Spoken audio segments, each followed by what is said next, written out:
Hey everybody, I'm Psychosaurus and welcome back to Age of Empires Online. Today I'm gonna finally talk about the legendary advisors for all saves. So let's get started with the Greek ones. And number one is gonna be Alexander the Great. And personally, I don't think he's not that great, but let's see about it. So, Toxotai and Peltasts attack 30% faster and can attack and see 20% farther. This has been buffed actually back in winter, which I think he needed it. So basically, I think it's still not great, but it's an option. So what actually happens is your Toxotes practically become almost on the same level as one Gastrafetus. So that boosts them a little bit. They get about the same range and about the same DPS. Well, a little bit lower than Gastras, but it's gonna be there. And so if you have two Toxotai to compare with the Gastrafetus, because of the pop cost, that means two Toxotai are actually have better damage output than one Gastra with Alexander. Which already sounds really cool and all, but I don't think it's totally worth. Like, you already have the Gastra, so why would you use the advise H4 advisor just to get something you pretty much already have? Okay, you can have more of them, they can have better damage output. But remember, Toxotes cost much more wood, and now you're getting two of those per one Gastra you would get normally. That in comparison, one Toxotes costs 40 wood, so if you want to, you will have to pay 80 wood, and one costs 20 gold, so you will need 40 gold. And one Gastra actually costs 35 wood and 50 gold. So you can see Gastras are more effective in the wood cost. I mean, much more effective, since one Gastra costs even less than one Toxotes. Now you want two Toxotai. I mean, yeah, that's a huge wood cost increase for that. So you will have to pay a lot more wood. Gold wise, you'll save a little bit, but I don't think gold is that big issue late game once you have all the caravans needed. So I would say it's rather the wood. So wood wise, it's not effective. If you will lose the Toxotai, it's gonna cost you a lot of wood. So be careful with that. Other than that, yeah, it's definitely better.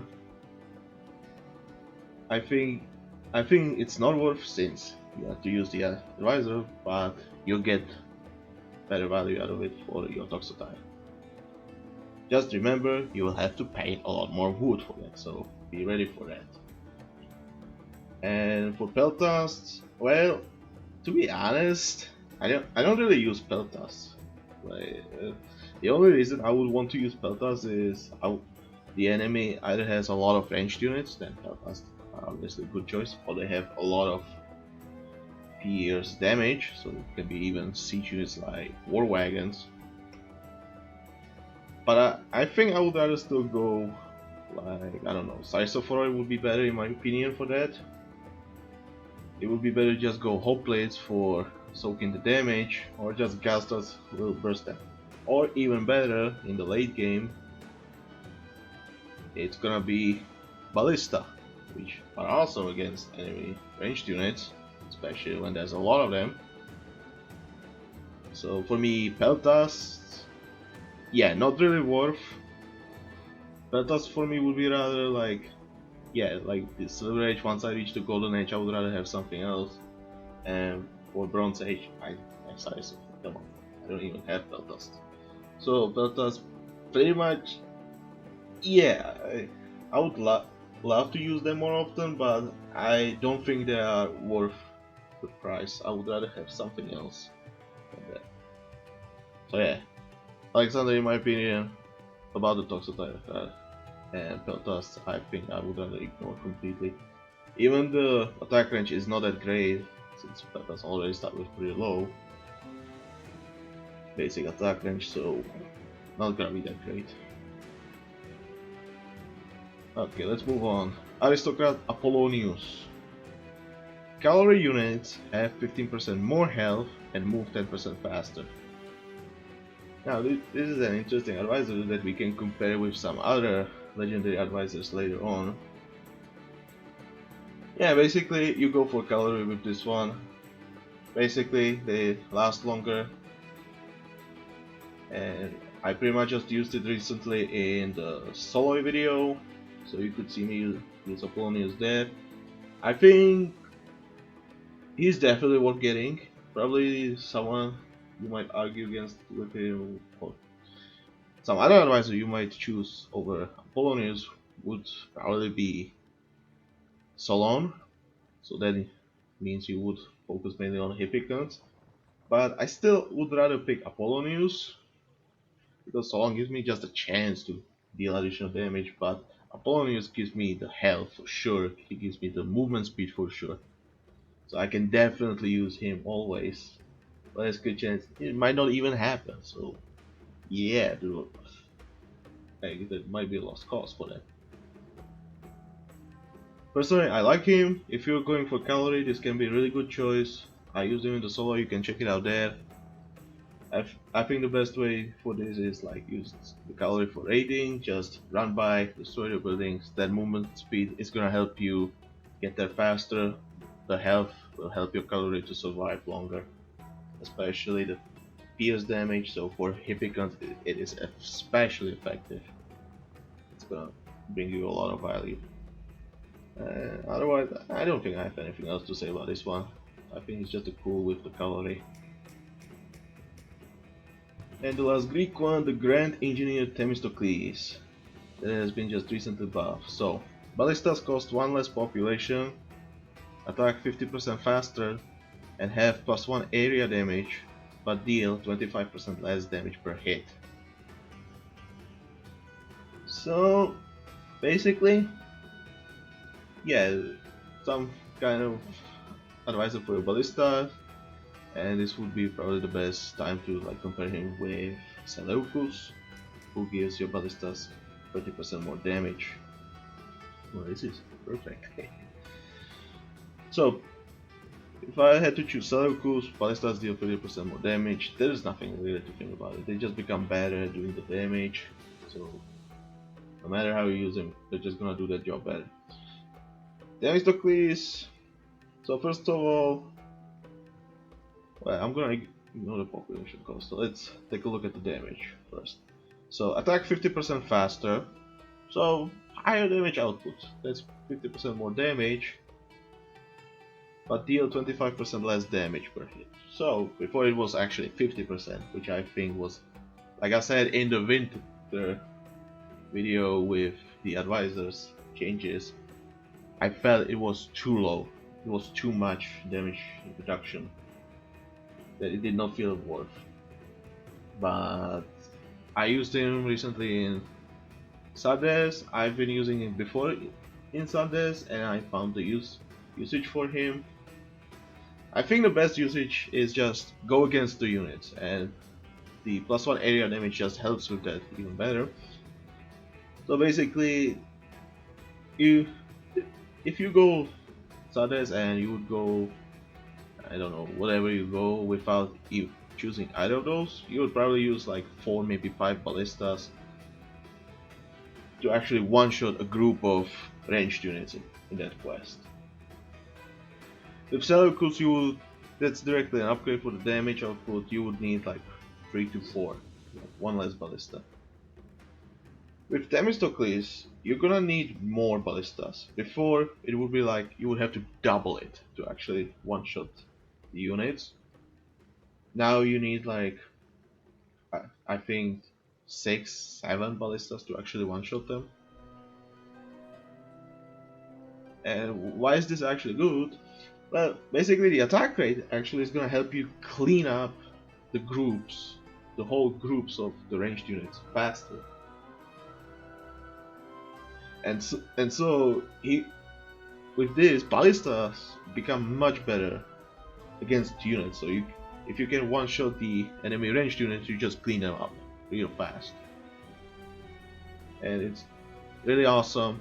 And if you use them against just normal units, the +1 area damage is actually gonna help you do much more damage in the area.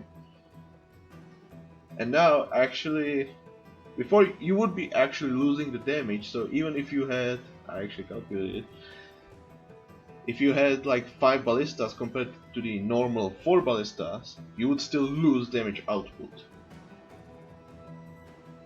Now you actually get damage output, so even one ballista is gonna have better damage output than one normal ballista.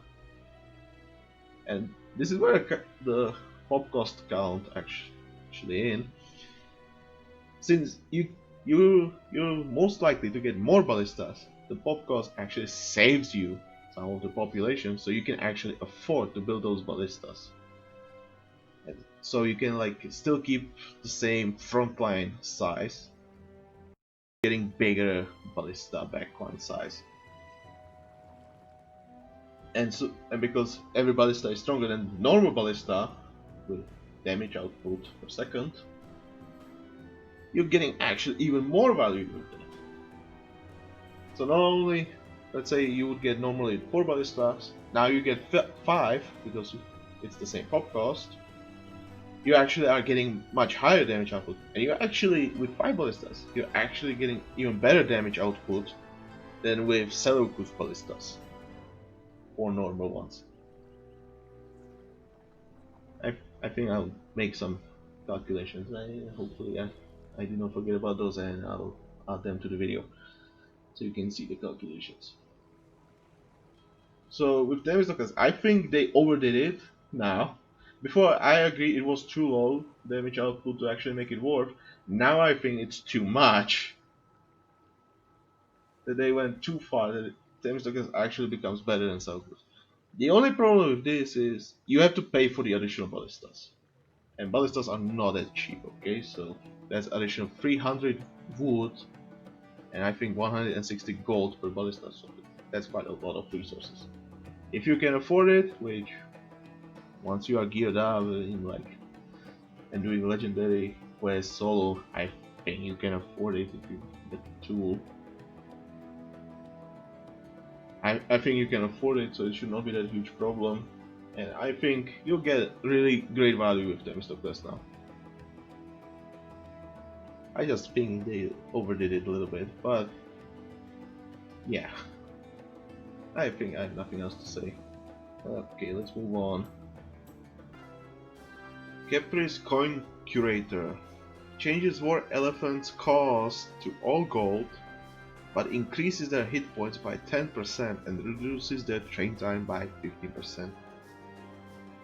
Okay, so directly upgrade for your elephants, more health, and also lowering training time. So you don't need that many fortresses to train your elephants faster, and also they last longer, so you won't have to replace them that often. What is the problem? Well, the all gold cost can be kinda difficult to get enough gold for an elephant. Pretty much one war elephant basic cost is 300 food and 75 gold. So you have to realize it's gonna be, when you use this advisor, it's gonna cost you now 375 gold. For that you will need a lot of caravans to actually maintain the production. So hopefully you don't replace your elephants too often when you use them, because if you have to replace them that often, this is actually bad. I think it will be almost impossible to maintain it. You will need actually long distance for your caravans to actually get the maximum trade gold. So on certain maps this can be actually a problem. I think I'm gonna take an example, Soy, because you don't have that much space to actually make that distance for the gold income. So at that point, I think Khepri's Coin Curator can be really bad. But if you have a lot of space, let's say like in more mad medians, this can be good. Because it's more affordable for you. So you won't have to necessarily spend too much population on your caravans and actually can afford the elephants. So I think definitely you can pick this one on open maps or with enough space for your caravans, otherwise don't even try it. And definitely because they last longer, you won't have to replace them that often, so you might actually save a little bit of the gold with that. Also, there's been a change with Khepri's Curator. Recently, before, if you had some cost changes, so let's say you had the Ramses gauntlets, which would increase the cost of the unit by 20%, then before the cost would actually change, you would remove the food cost and increase the gold cost by 300. And it would not get affected by anything. Now it's actually fixed, although I don't know how the gold cost actually works. If you, let's say, pay Wickmedon in Bronze Age for lowering the cost by 10%, I don't know how it works now, but definitely if you increase the food cost by the 20%, so all of a sudden like additional 60 food, then the gold cost is gonna get increased by 360 food. So careful with that. Before it was actually better for you, now it's not gonna work for you. So I think this has been again a nerf to Khepri's, and she's been nerfed back in winter as well, so pretty huge. So careful when you pick her, you're gonna need a lot of caravans.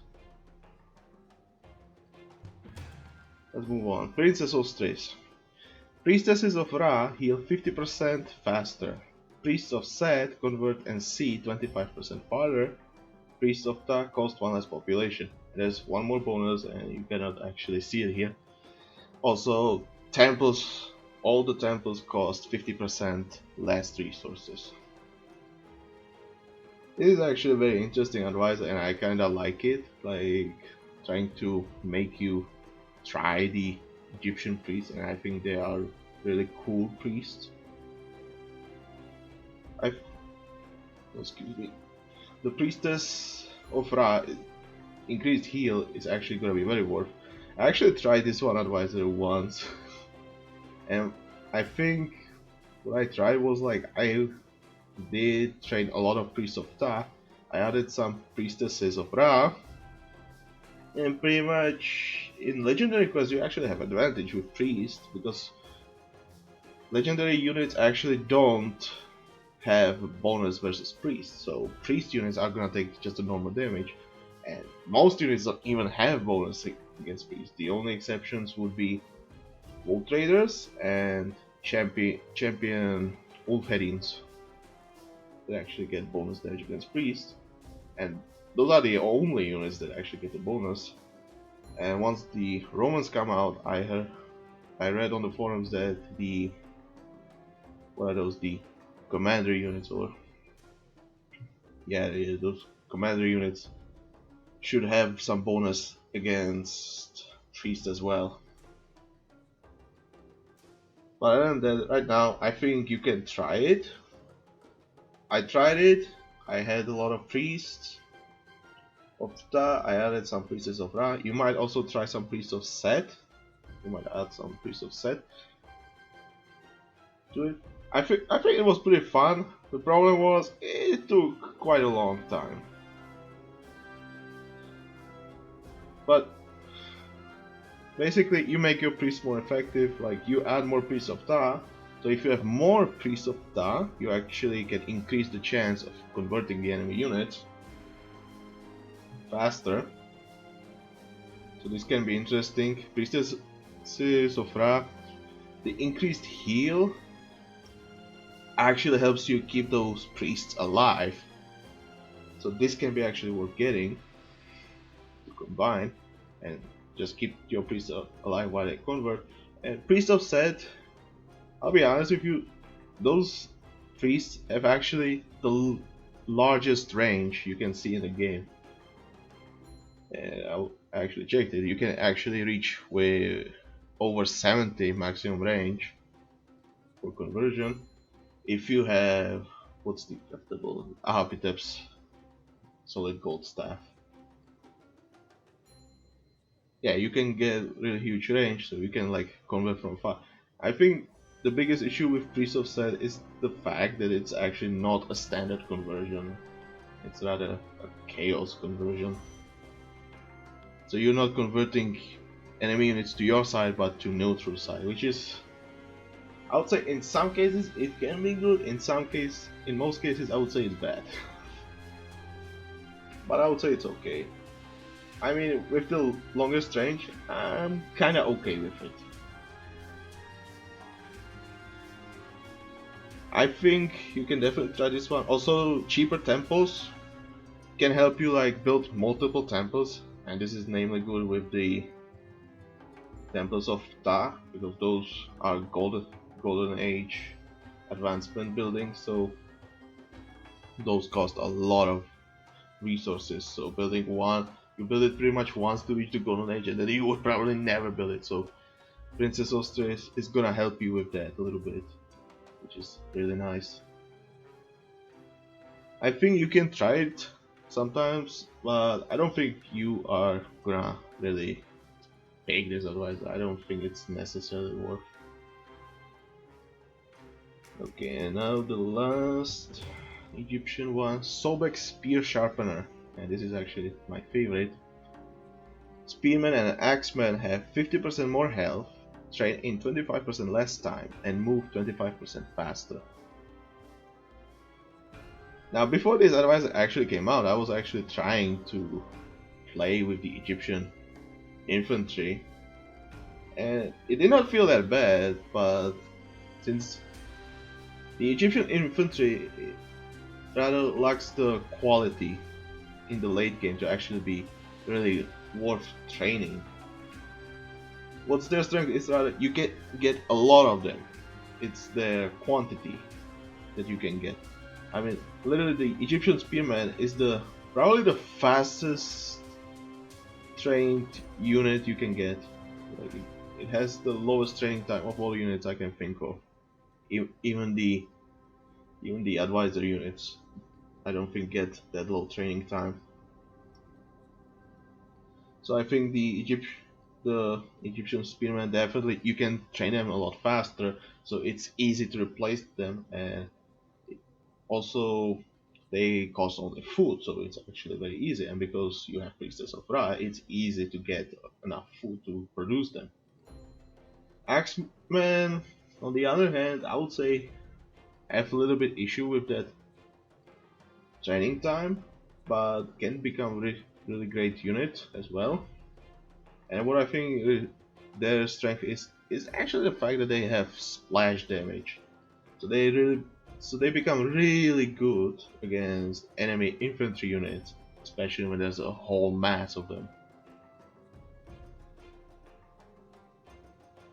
However, I still have to say it's still not worth like using them as your main units. You still should get some other unit, namely some kind of backline to actually support your infantry.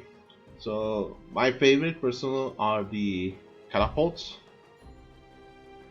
and personally I seriously love the catapults most of all the units.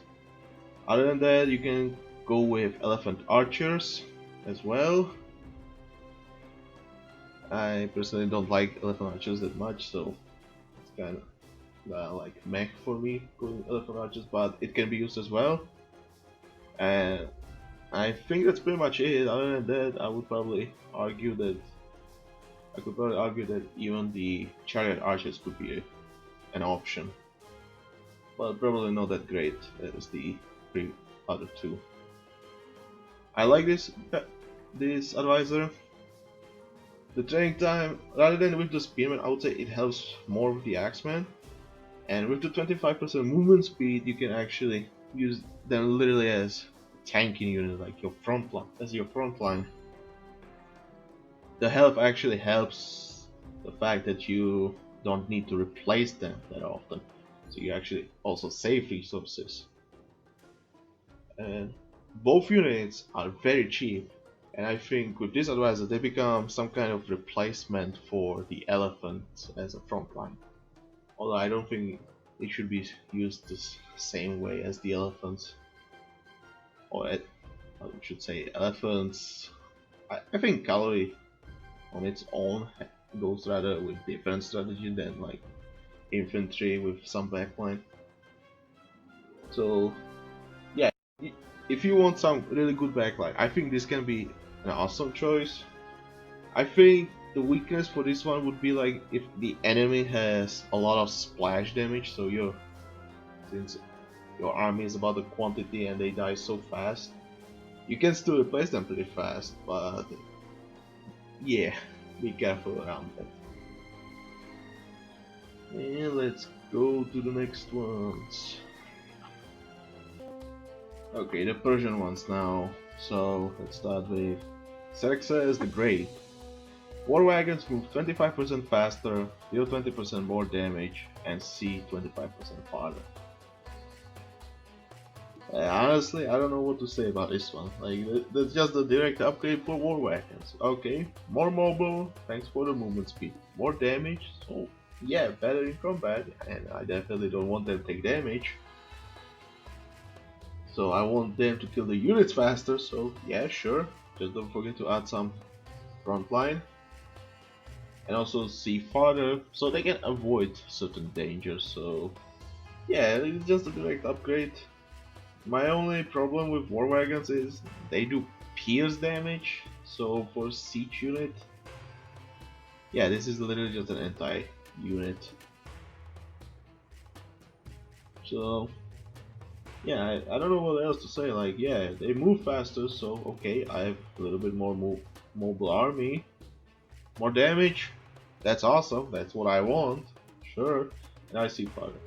This can be more tactical when I see danger that I would rather avoid. Yeah, this can be awesome.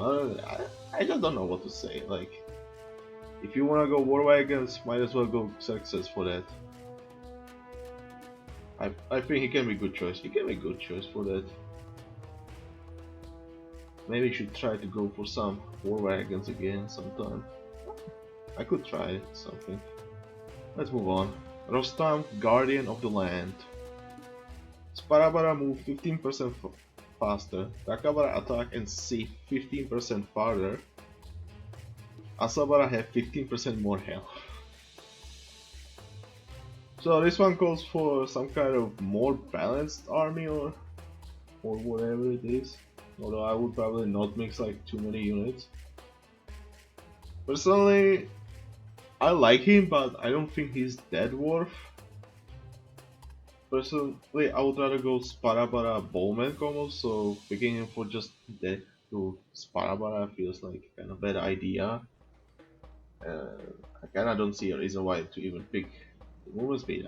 My Sparabaras are actually really tanky. They can soak a lot of damage from anything, so I don't have to replace them that often, so I don't have a reason to actually make them move faster. So it's kind of bad. Takabaras, I would rather go with Bowman, to be honest, because I think they do more damage, but in certain situations I would say Takabaras might be better, and it would be mainly when you're going against ranged units, and Takabaras without Rostam actually don't get the same range, or about the same range as Bowman, so Bowman naturally have also greater range, so if I had to go Takabaras, I would have to pick Rostam, so that's another thing. I think for Asabaras, getting more health, this can be a good choice. I kinda like Asabaras, since they feel like, I would say, weaker version of Hippicon. So yeah, for Asabaras, I'm okay. For Sparabaras, I mean, literally, if I had to go Sparabaras, Takabaras, I would need a good reason for that, and that would be like the enemy units train mainly ranged units or have a lot of pierce damage. I don't know, like something like that. Also notice all these 3 units are really good against pierce damage units. Sparabaras can soak a lot of pierce damage and like relatively has pretty good health. Takabaras have good pierce armor and also bonus against ranged units. And Asabaras, well, cavalry unit with bonus versus ranged units. So yeah, I think this is mainly like anti-pierce damage combo, but other than that, I guess he's okay. But I would rather pick something else, and I would rather go Sparabara Bowman combo than this. And even if not Bowman, I would rather, instead of Takabaras, I would honestly rather go Xerxes for the War Wagon. I'd rather pick War Wagons, but if I don't have access to Siege, okay. I don't think he's that good. If you're going Asabaras, sure, great thing. Other than that, I don't think he's really that good.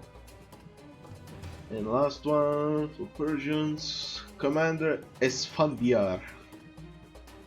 Unlocks unique upgrades at the Immortal Camp. And let me tell you, this advisor is relatively useless until you get the upgrade. And you get access to 3 upgrades once you reach the Golden Age, and literally, as it says, at the Immortal Camp.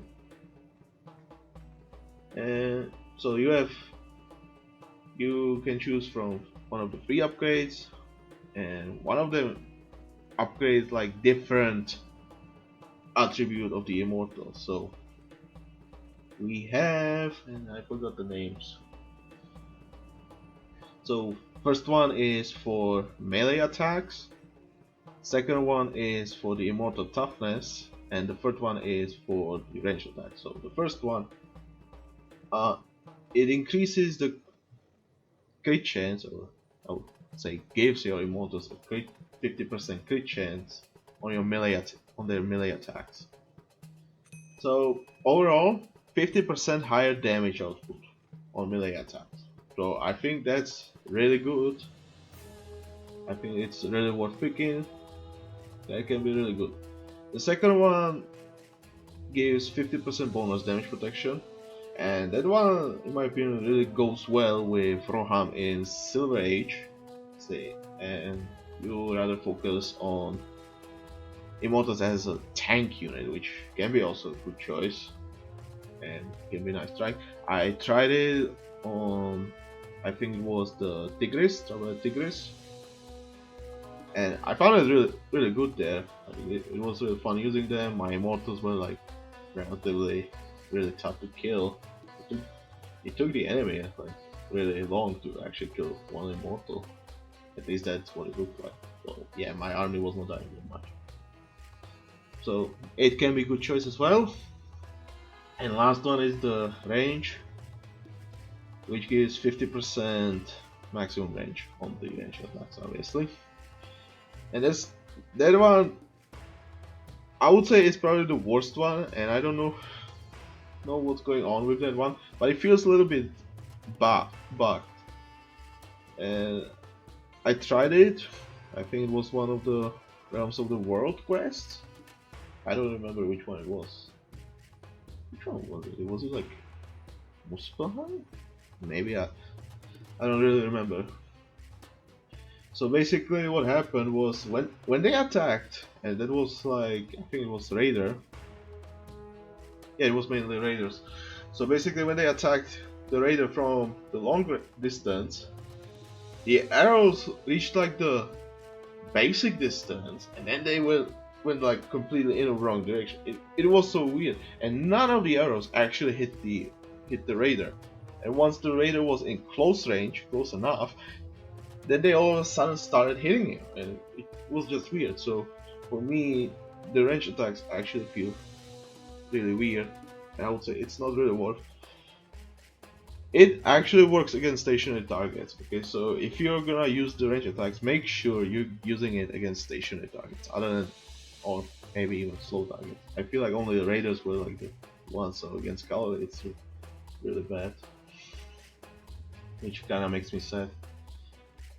I would say it's the least useful, and to be honest, I personally don't like Immortal for one simple reason. You have to micro them so hard if you want to use the melee attacks, and it's so annoying. Oh boy. And that's what's kind of annoying me. I would rather use like melee attacks against certain units and then range attacks against certain units. So for me, Immortals are really annoying to use and don't really like them, but can be really strong.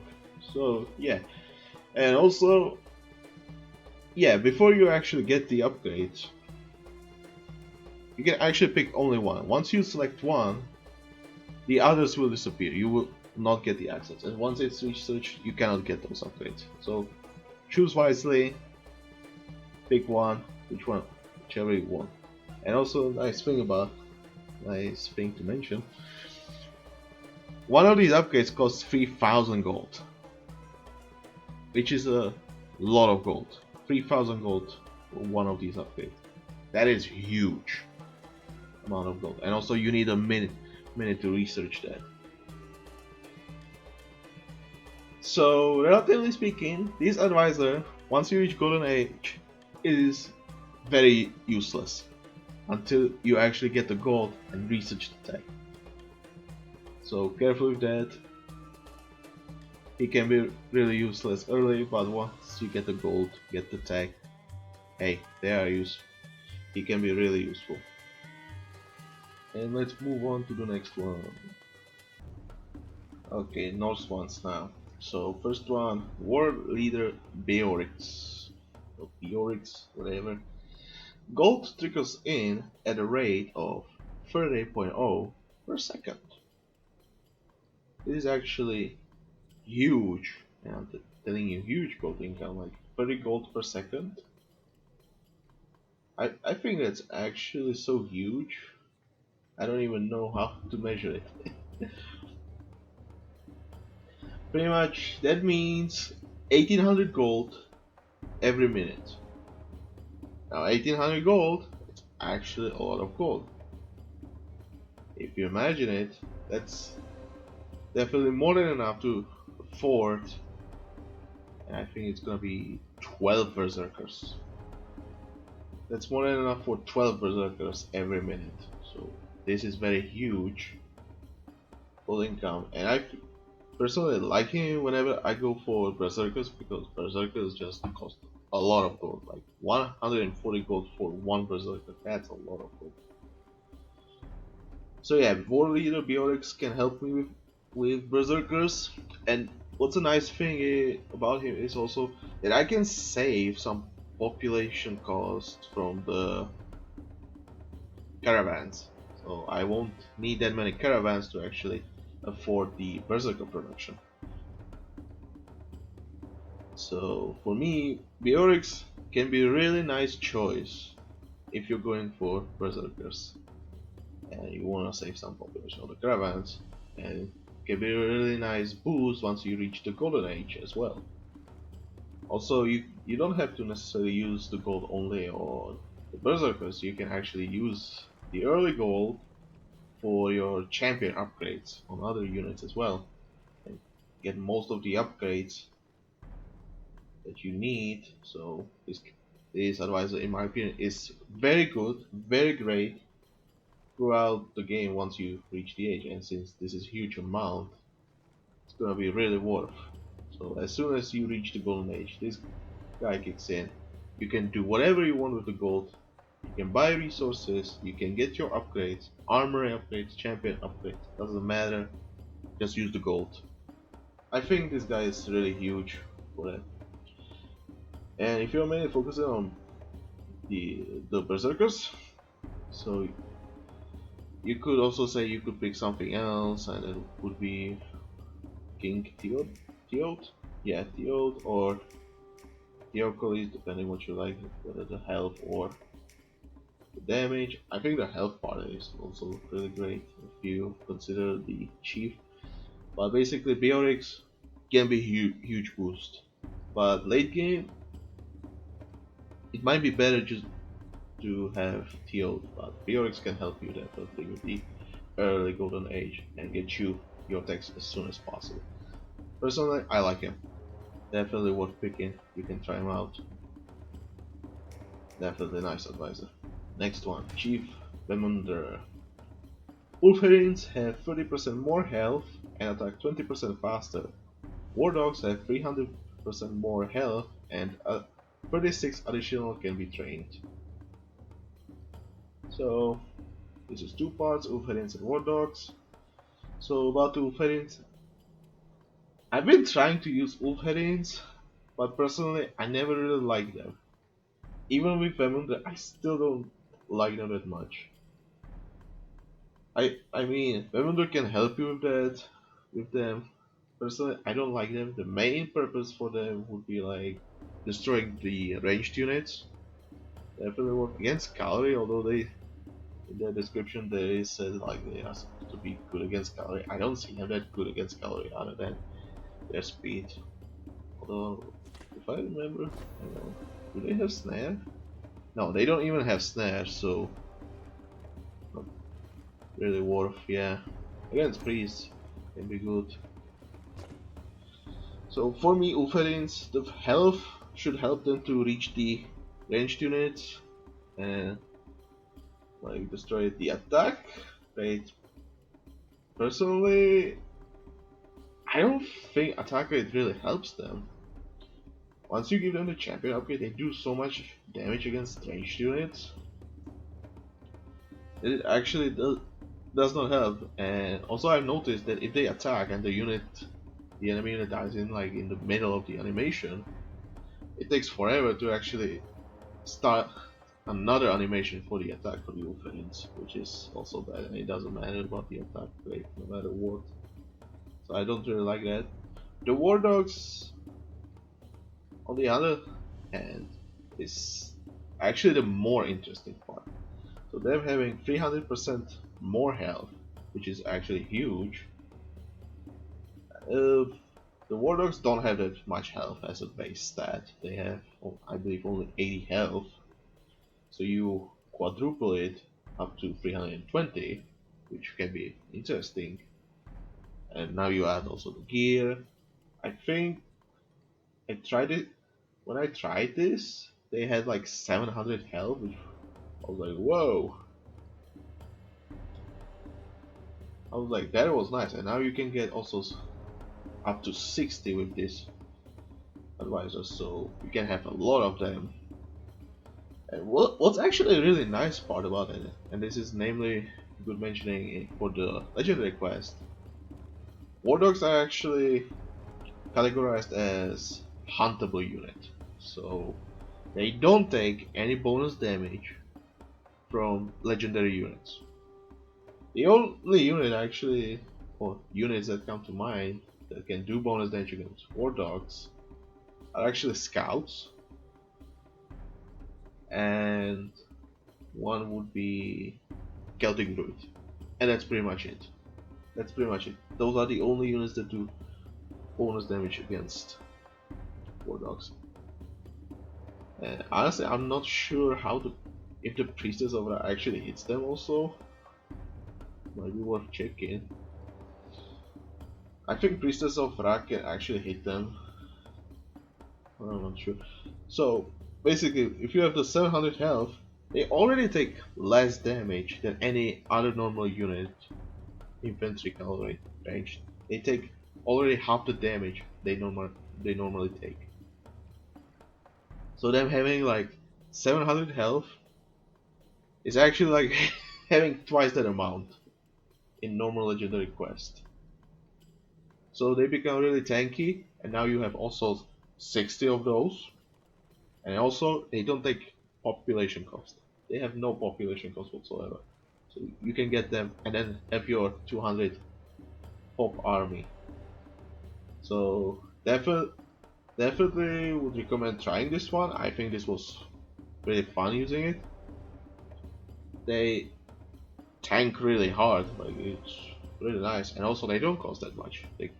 One war dog costs I think 25 food. Yeah, I think it's 25 food. So paying 25 food for one of these that relatively don't die that fast. I think this is huge. I'm just gonna warn you, be careful if the enemy units are training units with splash damage. This actually proved to me quite dangerous. If I remember, I was trying it on Marion and the enemy started sending in ballistas and all of a sudden the war dogs. Yeah, it was not that great, so careful around units with splash damage. But I can definitely recommend trying Vemundr if you like it. Not for Ulferins, but for the war dogs, definitely. Use them as the front line to soak the damage. And now the Horselord Finnulfr. Horsemen cost 1 less population, have 35% more health, and deal 50% bonus damage against buildings. So yeah, pretty much straightforward upgrade for your horseman. I personally like this advisor. Definitely, it's a nice thing. So directly upgrade for your horseman, having more health and also being able to do more damage to buildings. So yeah, you pretty much can use horsemen instead of raiders now. Be careful if you are going for full-sized horseman army. Remember, they still cost the same amount of resources, so it's gonna cost you to get them. They should not be dying that much, okay? With the increased health, they should not be dying that hard, okay? And I would say they actually also have really nice damage for one pop cost unit with this advisor. So I think horsemen can definitely become your strength of the army all of a sudden. So if you want to try this one, I definitely can recommend this one. Just remember, you're gonna pay a lot of resources for the full-sized army. But yeah, it's really fun. Like horsemen, if I had to say, in comparison with the raider, now they cost more resources, which is natural. But they have much more health. They have much more health, definitely. And now they also do bonus damage, and that damage is already higher than the raider. So bonus damage versus buildings, that helps you a lot. And I would say they're actually even better at raiding than normal raider. So yeah, go ahead and try this one. And I'm gonna move on to the Babylonian advisors. So let's start with King Nebuchadnezzar. Stable units deal 12% more damage. Yeah, what else you want me to say? Like, this is directly upgrade for your stable units. This includes lancers, mounted archers, chariot archers, and war chariots. I think the best part for this would be the lancers, and I would say mounted archers with chariot archers. Occasionally, maybe the war chariots. I, I, I, I don't know what else to say. Like, literally just 12% more damage. Probably the only thing that would be also interesting to pick would be the Agamemnon advisor, which gives 4% health and 4% damage. But the health part would relatively be useful only on the Lancer, so I don't think it's necessarily arguable. So you would rather have to go for the other unit types as well. I think this is really nice. The 12% damage can definitely help. It's not huge, but it's definitely nice. I think if you're going for Lancers, if you mix in some mounted archers, this is definitely worth getting. If you're planning to go rather Chariot archers, in a moment I'm gonna say talk about Sargon. I think Sargon will be probably better. But I'm gonna move on to Amytis of Media now. So Amytis of Media, siege towers have 15% more health, deal 15% more damage, and can garrison 8 more units. So I have more health. Babylonian siege towers are pretty much like if if I had to say, I would probably maybe ignore elephants, but maybe even elephants are not the highest health compared to the siege tower. I'm not sure how. Maybe I'll do some comparison sometime. But yeah, if I had to say, Babylon siege towers are one of the units with the highest HP, definitely one of the top 5, I would say. I don't know how much different. I think elephants go even higher than that. I'm not sure. Basically, you can easily reach 3000 health naturally, so additional 15% can be also great. 15% more damage. That is both their crush damage against buildings and the pierce damage from the garrison units. And also garrisoning more units means that the pierce damage can go even higher. And I made a short clip, so I hope I put it here in the video. So if you're watching it now, so yeah, good job me. Basically, you can reach very huge damage with Babylonian siege towers. I think when I tried it, it was over 600 damage per second, which is really huge. And yeah, with the splash damage as well, that's really huge. Now there are a few disadvantages with that. Number one, you need a lot of units to put in. You need at least 20 population. So yeah, I mean, the siege tower already takes 5, and adding additional 20 to do 600 damage. I mean, is it really worth? I think each unit separately would do even more damage than in one siege tower. So careful with that. It's really huge, but if I had to take the total amount of damage each unit would do, I don't think it's totally worth. Can be worth in certain situations, sure. Careful with that, okay? Just be careful with that. Also, careful about the fact this actually can also hit your own units. And I'm not joking about this. Your own siege tower can hit your own units. So if you're using this, the loaded siege tower, use it against enemy backline, I would say. It's probably the best choice you can do.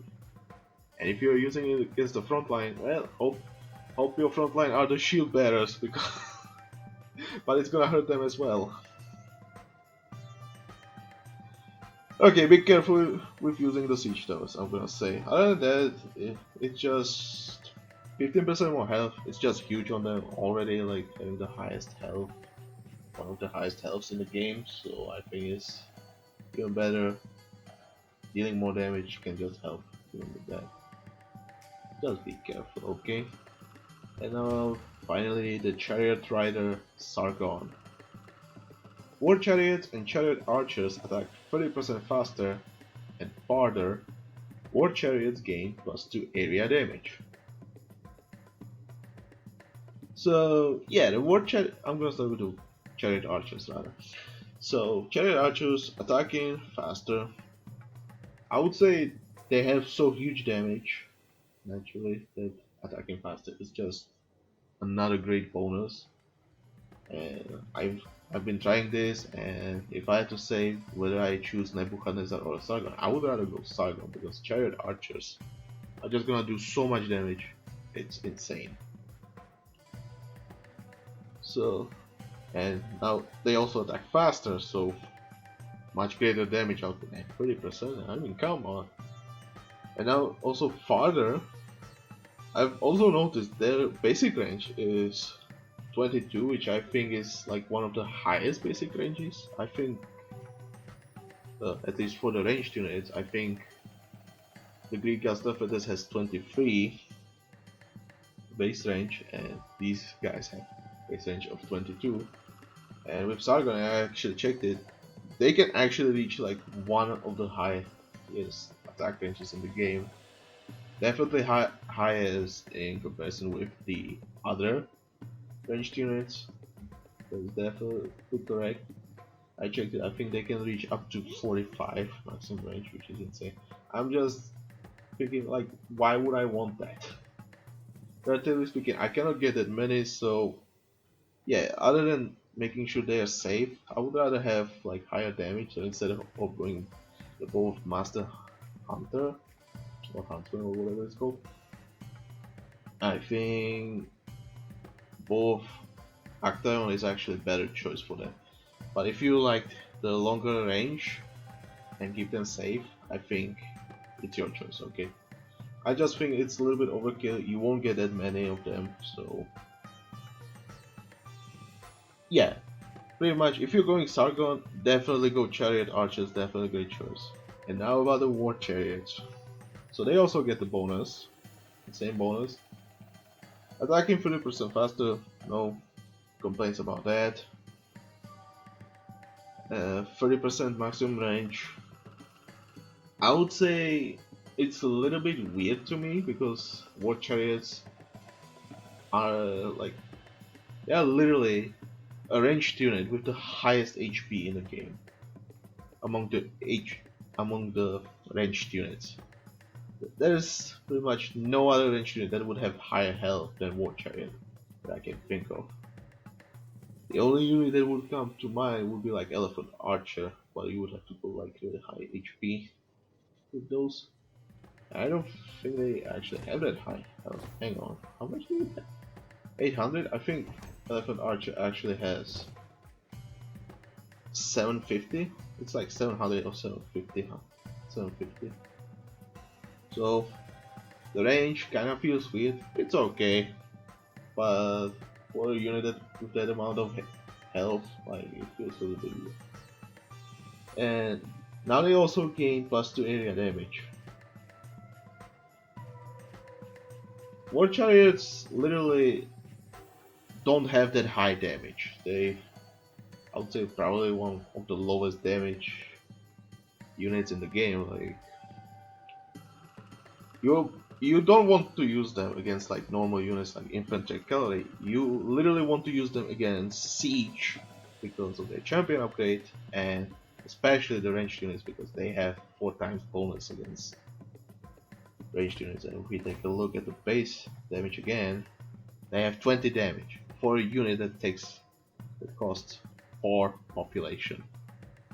That is 5 damage per population. That is so low. That is so low.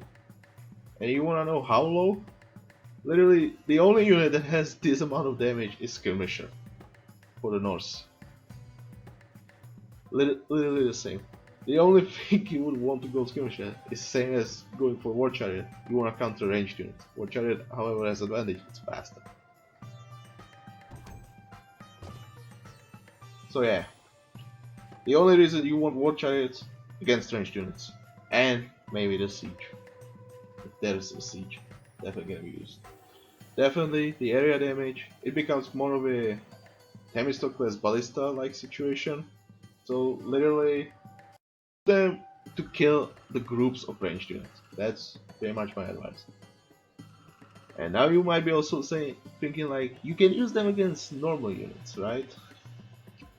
Like infantry, when they are like in a like there's a whole bunch in there, you can just use the splash to do a lot of damage. I'm gonna warn you, this area damage can also hit your units, and I'm not joking. I was shocked when I saw it.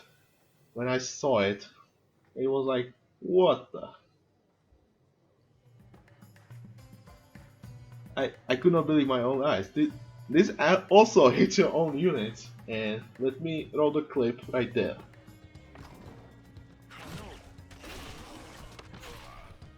Yeah, you could see, pretty much shocking, right? Shocking news. So if you think you're gonna hit the enemy frontline with these units, or you're planning to go like mass war chariots, forget about it. It's gonna hurt you more than the enemy units. Maybe if you try going for like shield bearers as a front line with war chariots in the back line, maybe that can work. I did not try that, I just came up with it. But I'm just gonna say, why would you do it when you have like chariot archers this strong? attacking faster as well, with much greater range. Like, why would you even want to go for Chariot at that point? Okay, final save now. Okay, the Calots finally, the last one. Let's start with Brann the Bloodletter. Low traders have 30% more hit points and gain a 30% chance to deal a critical strike. So, yeah. So, having more health on low traders is really nice, because if you have almost no health on them, they're just gonna die before they actually reach the target and do no damage whatsoever. So having more health is definitely a nice thing and can definitely help you. And also they have nice crush armor for an infantry unit. They actually have 0.5 crush armor, which is really nice. So they can take a lot of crush damage. Definitely having more health can help. Also they have some pierce armor, again can help. All traders are namely good against the enemy backline, so any ranged unit, any priest unit, any siege unit, you can use holders against those. They can be good against frontline as well, but the frontline should not have that much infantry armor. If they do have infantry armor, it's just gonna take you a while to kill them. All traders can do it, it's just gonna take a while and maybe even cost you. Now remember, all traders are not a cheap unit. I mean, they cost 50 gold a unit. Now you might be thinking like, yeah, that's the same cost as for the Gastra feathers, right? Well, yeah, but one wool trader takes only one population cost, so careful with that. And definitely you don't replace Gastra feathers that often. So yeah, careful with that. But better make sure you have enough gold income. Make sure you have enough caravans, preferably with enough distance. The 30 health is gonna also help you with that, so you don't have to replace them that often. Although I guess depends what gear you have. If they have like, let's say, less than 500 health, yeah, you will still have to replace them quite often. But if they have a little bit more, I still think you should go high damage, and this is where actually the crit chance comes to play. And also, until recently, there was a bug with crit chance, and I really didn't know about it until someone said it on Discord. So pretty much there was a bug with crit chance on units with splash damage, or I would say attacks that would do splash damage as well. So units such as Greek Ballista, Berserkers, Champions. Even though you could see like the animation or hear the sound effect on the critical hit, it would not do bonus damage. I don't know why it was happening. Somewhere I heard it was like since the very beginning, since the game has been released. Now it's been fixed, and it's that the bonus damage goes against only the main target, not the splash damage. So critical hits do not affect splash damage, they affect only the direct target damage. So when you have Volt Traders charging into the target, and you have the champion upgrade, so now they can crit on the main target again. Before it was like the non-champion version would crit on the charge attack, but the champion could not. So yeah, I think that's a huge boost. And now while the crit chance is actually also great on Volt Traders, when they charge, they actually get 3 times their damage on the charge attack. So they triple their damage. And since critical hits do double the damage, yeah, pretty much a lot of damage. When you have Volt Trader with 100 damage base, and they charge and it crits, yeah, literally 600 damage all of a sudden. Well, I would love to say that, but since it's DPS, you cannot say. I don't know what how often or how long the animations for each attack are, so I cannot say how much damage there exactly, but you can expect something around 6 times the DPS, I guess. I don't know how much exactly. So yeah, if they crit on the charge attack 6 times, it's really huge. So Brann the Bloodletter, definitely worth getting.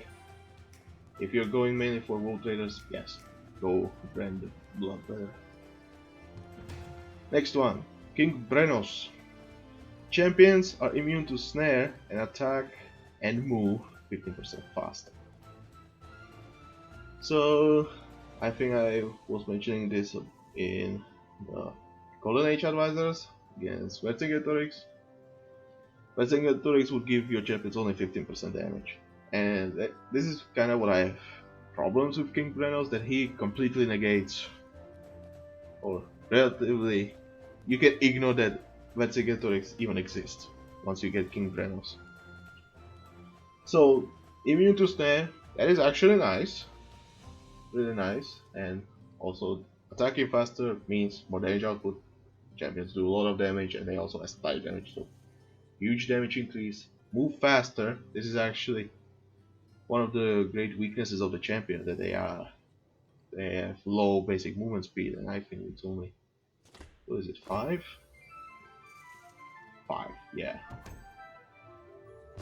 So getting additional 15% is really huge, and don't forget you also have the Barthol upgrade for even additional movement speed. Now to the movement speed snare, this is actually nice because once you get close enough to the enemy base, you can like ignore enemy units, because champions are very tanky unit no matter what you think. So you can like ignore enemy army and just go and destroy their production. And if they are mainly training infantry, yeah, this is gonna be where it's actually funny. It's gonna be a really hard time to kill the champions. Yeah, this is just directly, if we consider only the attack speed and movement speed, this is just a direct buff for champions. We consider the immunity to snare. Yeah, you can just ignore the enemy army and run by once you are close enough. I would not like run like across the whole map like that. I would rather do this only when I'm close enough. Champions are a really strong unit even without Brennos, but Brennos just makes them really good. So if you're going for champions, this is definitely your advisor. And if you're going mainly for champions, I think you should focus on champions no matter what. I think the only weakness for the champions would be probably the cavalry, so if you're going against cavalry as well, I think you might also consider trying to mix in some spearmen, but that's about it. I personally don't think it's completely necessary once you are capable of spamming them, but it might not be a bad idea sometimes. And finally, the last one of the legendary ones, or that are currently in the game, War Chief Comontorios. Horsemen and Carpentons deal 25% damage, or more damage, have 25% more health, and deal 60% bonus damage against buildings. Now, the Horseman part is actually pretty comparable to the Norse Horseman part. Also, I forgot that I wanted to compare this actually to the Apollonius for the Greeks as well, so later about it. So if we compare the horseman parts, okay, so pretty much your horsemen do more damage, have a little bit less health, but again have more damage against villains. So the Celtic horsemen have overall better damage than the Norse horseman advisor gives. But you could argue the Norse horsemen can be trained or cost less population, so now you can have twice as many. And yes, that's true, but the bigger army can have advantage and also disadvantage as well. Well, since you are limited on how many units can attack. One unit that I'm not even gonna say about it. That's obviously where it goes to Commontorios. But if you're fighting bigger armies, that's actually where it matters. It depends on the location. So let's say if you're fighting in some choke points, like I'm gonna take the Dunum legendary quest. There was like the southern base, and there was like the path which was really narrow. So if I had the Norse horsemen, the numbers would be pretty much useless to fight there. But when I had the Celtic horsemen, since they were stronger, it was actually better. So I think it depends on the location where you choose to fight, compared with this one. Other than that, I can use this for raiding. I think it's interesting, and namely on the quests where you cannot train infantry. This is actually a really nice advisor, and really good to pick for those kind of quests. And now, if we compare like this with Apollonius as well, which is probably worth mentioning, like remember Apollonius gave only 15% maximum health and 10% movement speed. Now compare this to the Norse horseman, having 35% more health, also doing more damage, bonus damage against buildings, 50%, and also cost 1 less population.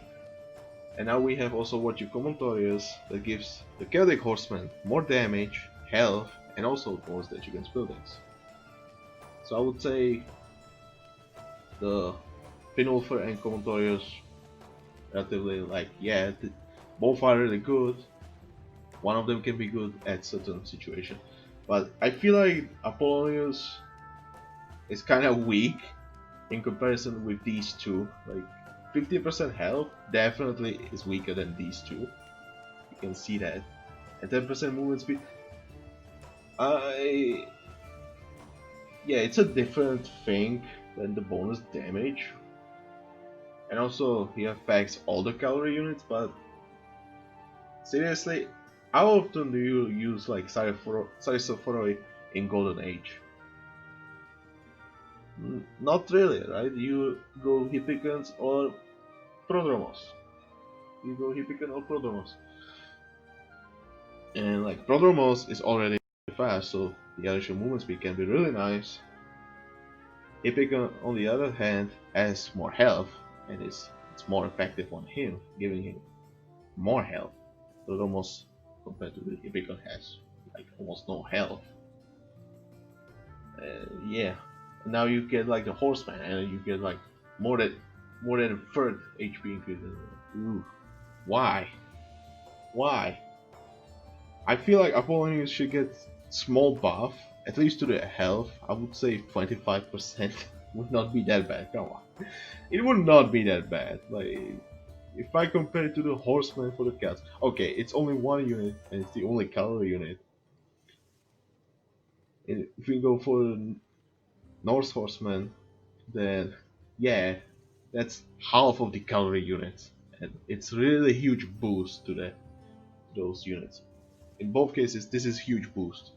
For the Greek ones, well, we can ignore Sarisophoroi because you probably won't even go for those in Golden Age. So it's again, it's only 2 of those units, and yeah, I like them both, but personally, I don't really like Prodromos. They are fast, I'm gonna admit that they are fast, they can get there, they can do damage, but they won't survive that long, and that's what's my problem with them. I just feel like Apollonius should get good above. Okay, back to the Commontorios. Now about the Carpentones. They also get more damage, they also get more health, and they also get the bonus damage.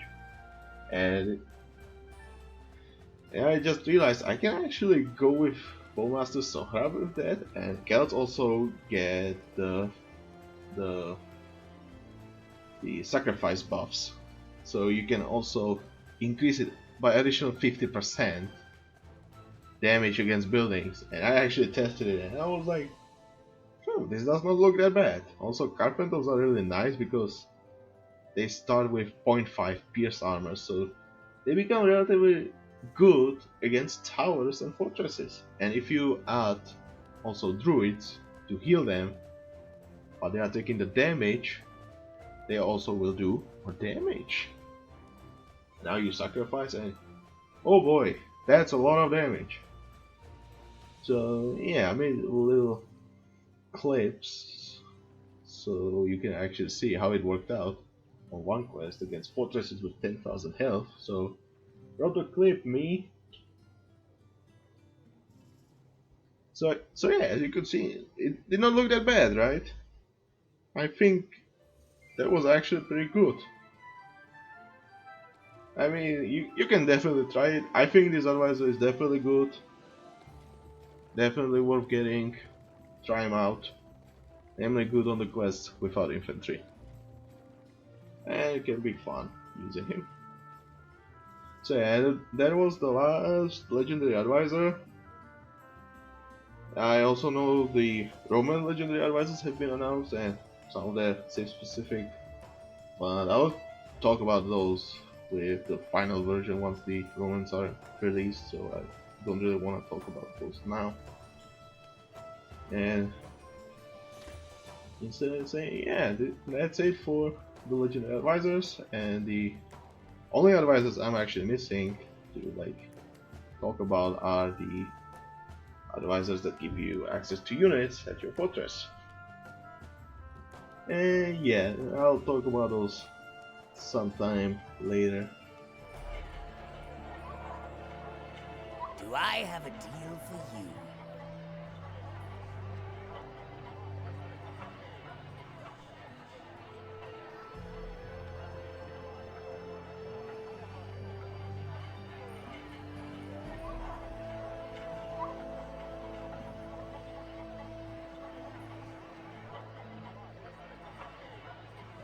Good day.